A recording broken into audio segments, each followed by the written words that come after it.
Why would you do that? Why would you if we're looking at being wanted and being appreciated against just being tolerated, why would you go to a place where the fans have now made you feel that way? And then I watched his interview. And that changed a lot of my perspective. And I think there's a lot of players that make emotionally driven decisions. You make a lot of decisions based on your emotions instead of based on your instinct.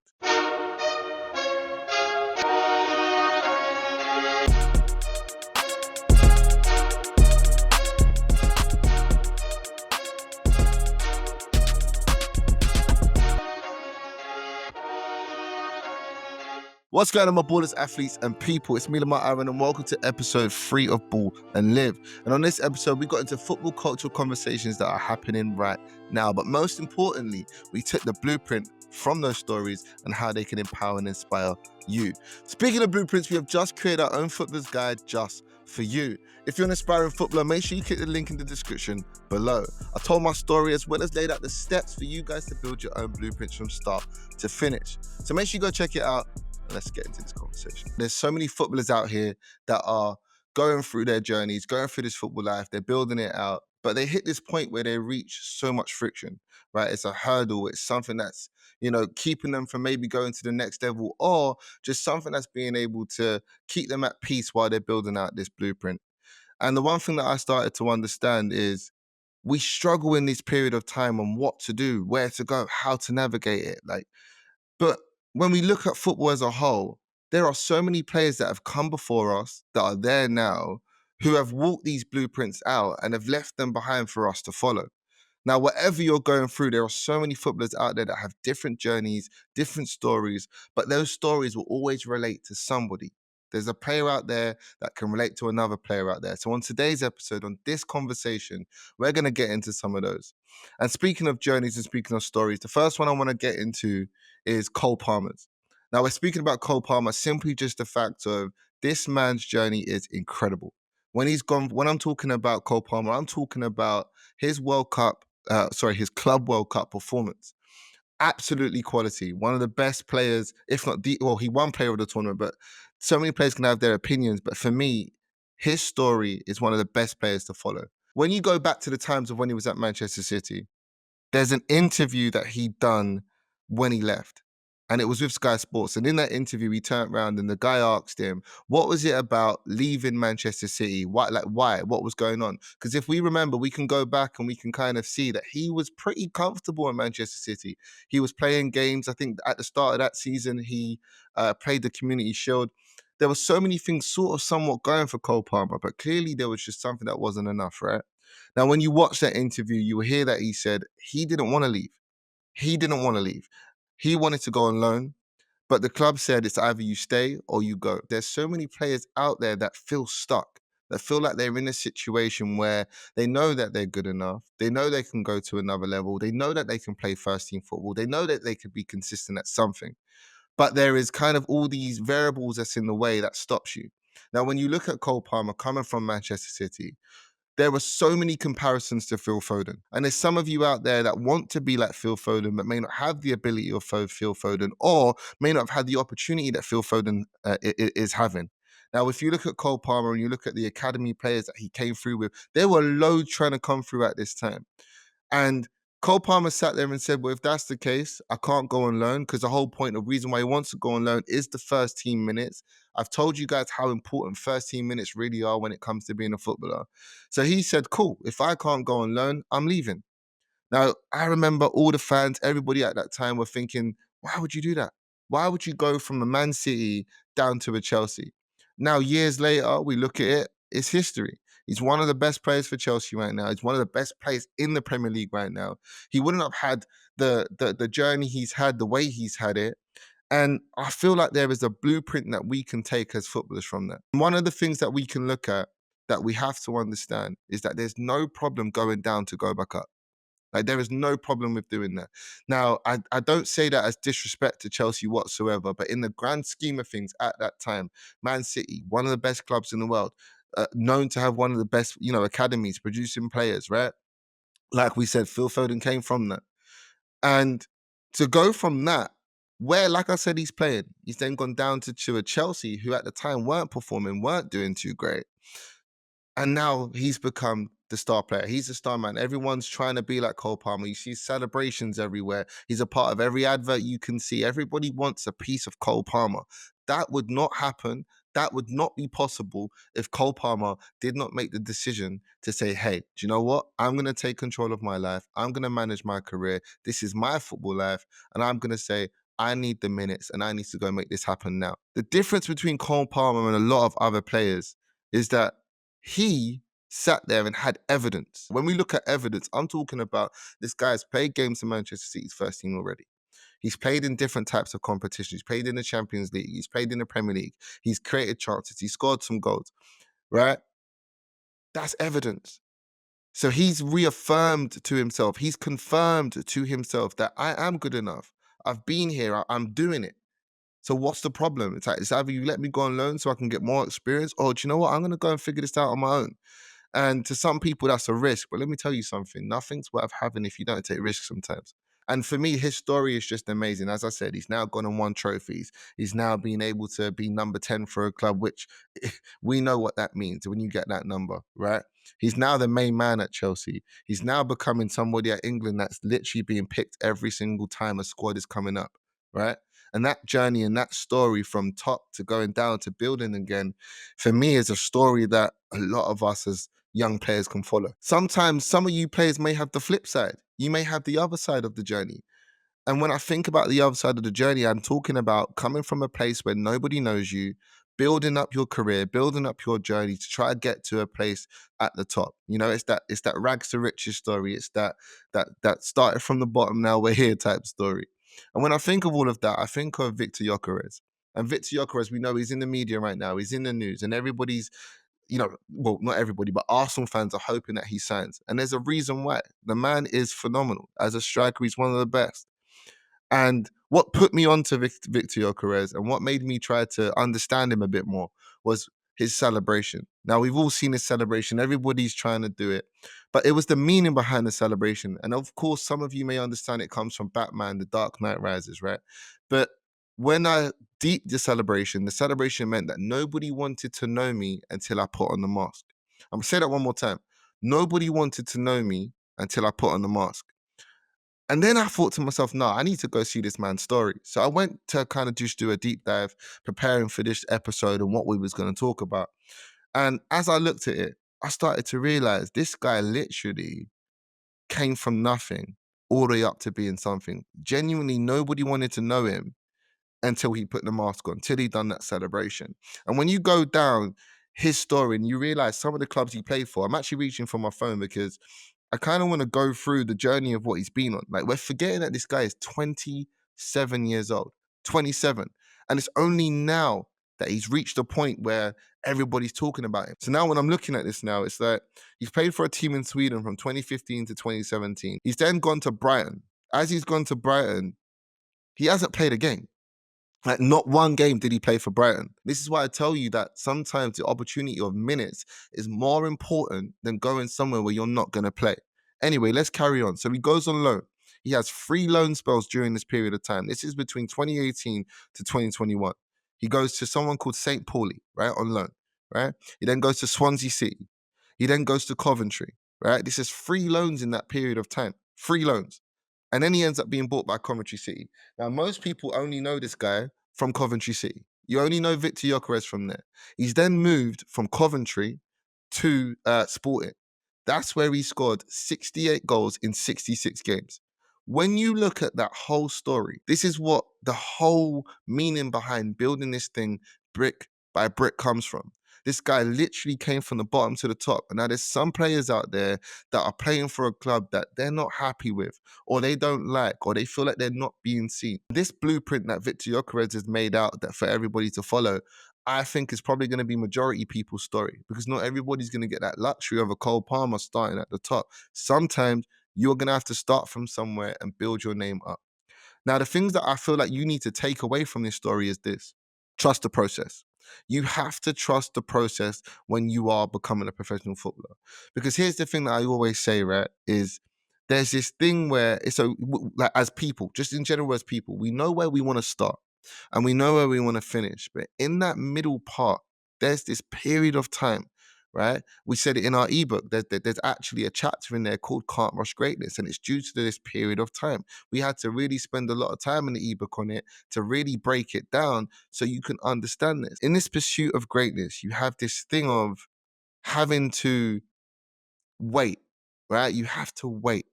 And when you look at Viktor Gyökeres' weight, his patience, right, his ability to stay with it's amazing to see. You want to know how to break that ceiling? That's how you do it. Trust the process, stay with it, and trust me, your time is coming. There's so many other players out there that have that story. I mean, I spoke about it before. Virgil van Dijk had the same story. Nobody wanted to know who he was. There are so many players. Jamie Vardy. Nobody wanted to know who he was, and there becomes a time where when you are patient, when you are consistent, when you are training, when you are putting in the minutes and you're putting in the hours, putting these things down on paper, eventually it's going to come to fruition. It's going to work at some point.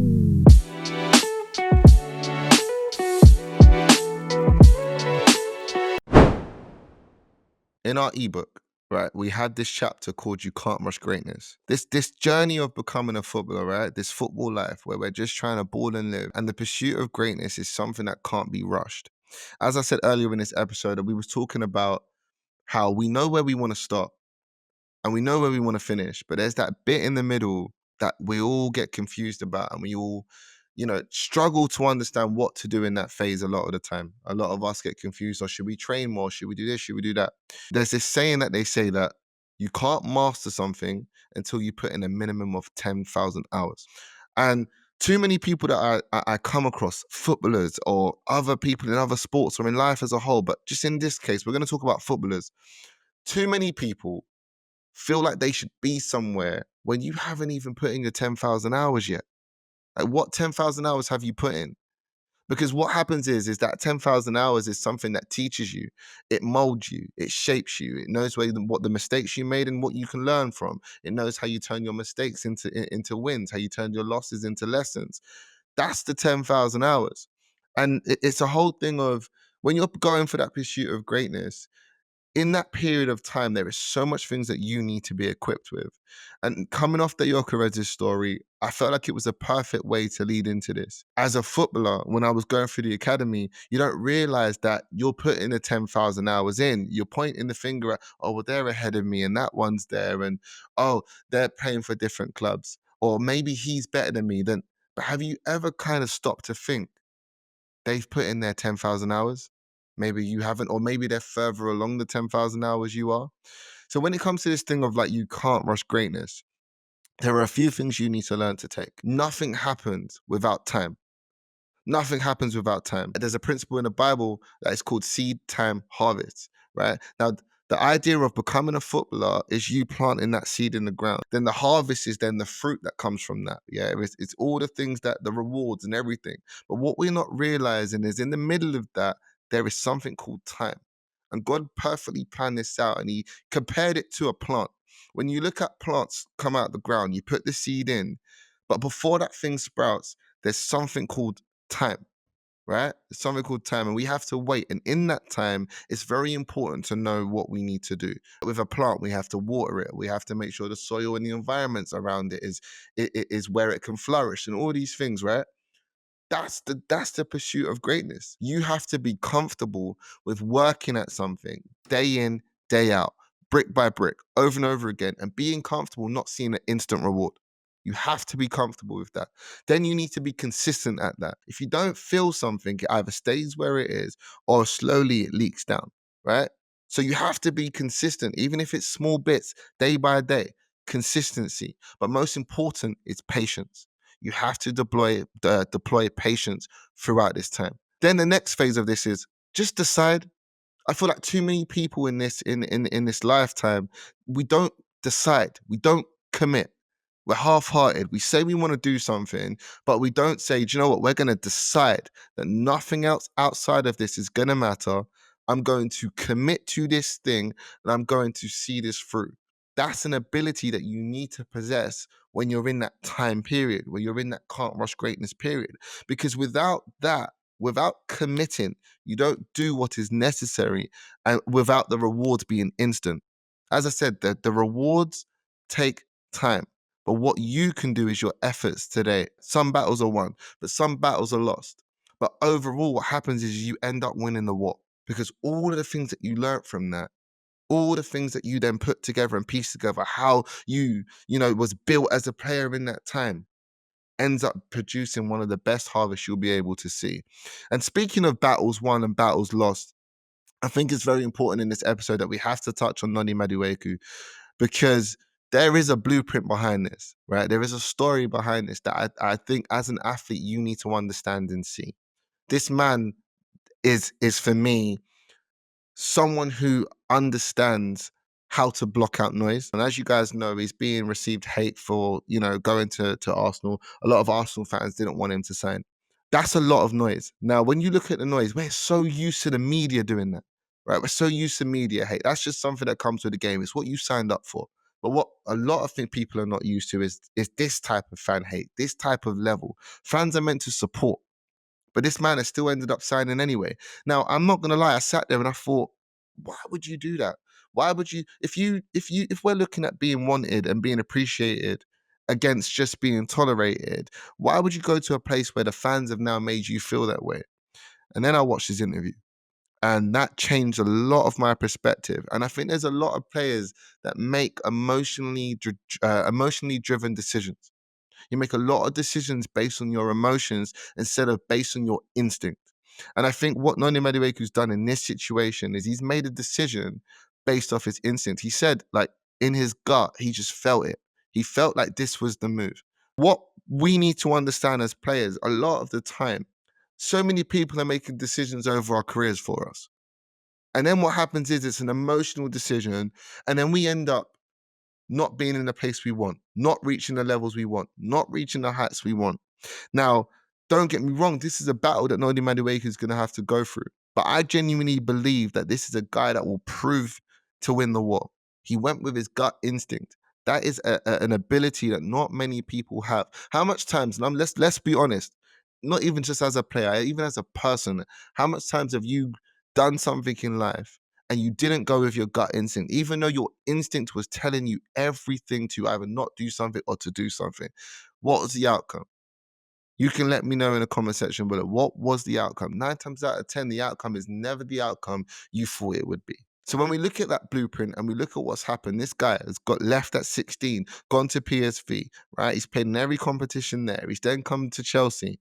He's done his thing at Chelsea. Don't get me wrong, he has a spot there. He had a spot there. And I thought to myself, why would you leave that spot? But there's just something that, like I said, when your gut instinct calls you and you're called to something, and it's something you can't shake off you. As a player, I know that some of you have been through that. That maybe there's a club that you wanted to go to. Maybe there was a position you should be playing. Maybe there's a manager you want to play under. Whatever it is, you have a gut instinct. And as a player, sometimes I feel like we need to learn to listen to that more. We need to learn to listen, because look, your emotions 9 times out of 10 is going to steer you in a place where you don't want to be. You don't want to be there. So when you look at this blueprint, really understand that if you're a player and you're aspiring to be a footballer, there's going to be noise no matter what. No matter what you do, you're going to go through noise. Learn to block it out.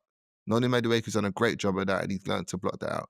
Number 2, go where you're wanted, not where you're tolerated. And when I say that is, you guys are looking at me going, as fans, they never wanted him. Is the fans picking him to play? No. The club is, the manager is. They wanted him. They made it very, very specific. Yeah, they who slaps just 50 M's just down, just like that for Noni Madueke? They made it a thing that this is who I want. This is the player I want. Even I have a story like that. I remember choosing between West Ham and Arsenal as a kid. Who do I go to? And there was something in me that, like, I sit back and look now and wish I chose Arsenal. Arsenal was where I was wanted. Sometimes at West Ham, I just felt like I was tolerated. And it made me, this really appealed to me. This really touched me. It was a story that I felt, because there are so many players making decisions on their lives based on reasons and emotions that you shouldn't do. It should be done on gut instinct. So yeah, go where you're wanted and not where you're tolerated. Lastly, when you look at this, see where you can make a difference and add value. And I say this because when you look at Arsenal as a whole, as in terms of options as wingers, right? Yes, Bukayo Saka, you've got one in him, right?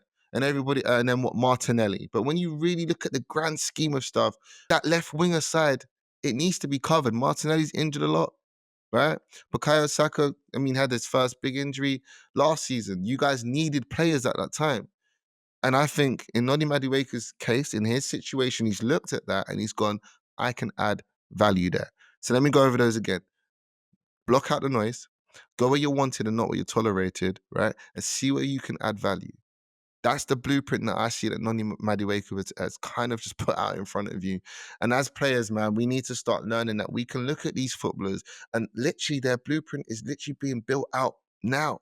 Why are we worrying about our situations when we can pay attention to those around? Whether you're in Cole Palmer's situation, whether you're in Viktor Gyökeres' situation, you know, they're pathways, they're blueprints that you can follow to build out your own. But remember, don't rush greatness. Put in your 10,000 hours. Everyone's journey is not going to be the same, but guess what? The blueprint's already there. So don't complicate it. Follow it. If you're still here, that means you want to take your football career seriously. And every aspiring player needs to build a plan, a blueprint. And that is why we created our Footballer's Guide for players just like you. Head to the link in the description, buy our ebook, and start taking control of your blueprint today. Oh, and one more thing. Don't forget to like, comment, subscribe, and share. Love.